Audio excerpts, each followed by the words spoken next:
Beneath the wheels, Toastmaster Robert was.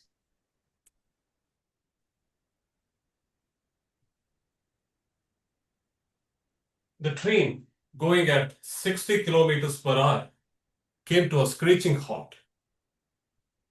The burnt smell of brakes filled the air. You know that smell?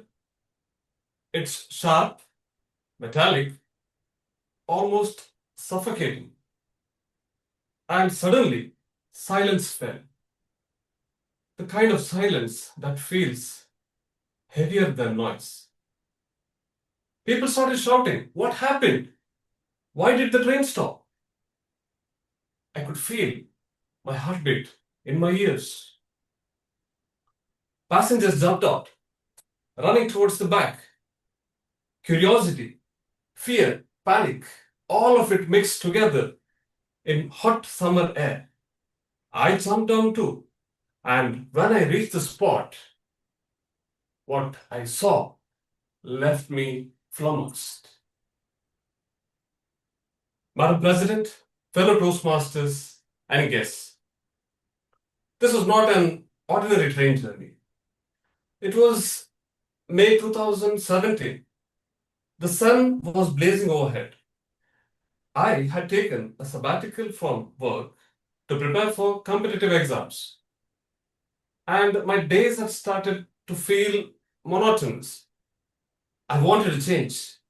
I wanted to clear my head, and I wanted to visit Delhi. But my budget, it said, absolutely not. So I decided to try something new, something adventurous. I spoke to a truck operator and managed to get a free ride from Mangalore all the way to Gujarat. Those trucks were loaded onto the train heading to Mumbai. And that is how I found myself on that hot afternoon, sitting inside a truck cabin, watching the lush green fields of Konkan pass by, feeling like the hero of my own road story. And then the train stopped. At first, we thought it was just an animal on the tracks. Someone said it must be a cow. But as I walked towards the back, I saw the truth. A woman in her 30s was lying on the tracks, her body completely twisted, her face still, her life gone. Most of the passengers on the train were truck drivers and cleaners. They stood at a distance, arms folded, faces blank, as if this was just another delay in their schedule. For me, it was not. I had never seen death so close. And then the loco pilots arrived. They asked for help to clear the tracks. Someone had to remove the body from underneath the wheels. Nobody stepped forward. Nobody even moved. I did. But the truth is, I was terrified. I had no idea what to do. There wasn't enough room for people to lift her. And we tried to pull her by limbs. And for a horrifying moment, I felt as if I had dismembered her. I froze. Then an idea struck me. I asked for a cloth. We spread it beside her and gently rolled her onto it.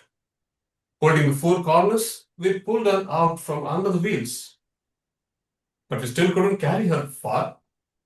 So we placed her on the wagon itself, and the pilot slowly moved the train forward a couple hundred meters until we reached a crossing.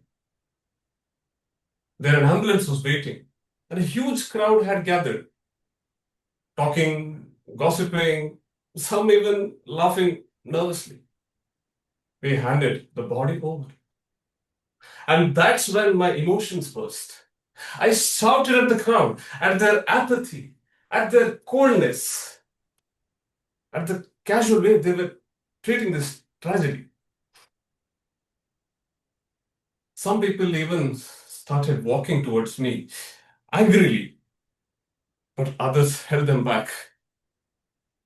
Finally, I calmed down. I boarded the truck again, and I just sat there, silent, blank, shaken. That was the first time I had seen death so close. It made me think life is fragile. One moment there is breath, laughter, hope. Next moment, silence. And what haunted me most was not just the image of her lifeless body, but the thought of her last few moments. What must she have felt? What despair had filled her heart so completely that she chose to end it, leaving her children behind to face the world without her. That day changed me. It made me more aware of the value of life and how easily we become numb to other people's pain. We live in a world where tragedy becomes just another headline, just another post we scroll past. But behind every headline, there's a human story, a story like hers, a story that deserves to be felt. So today I urge you, next time you see someone in distress, don't be a silent spectator. Don't stand back like that crowd. Step forward, lend a hand. Sometimes a simple act can make a difference between life and death. Thank you.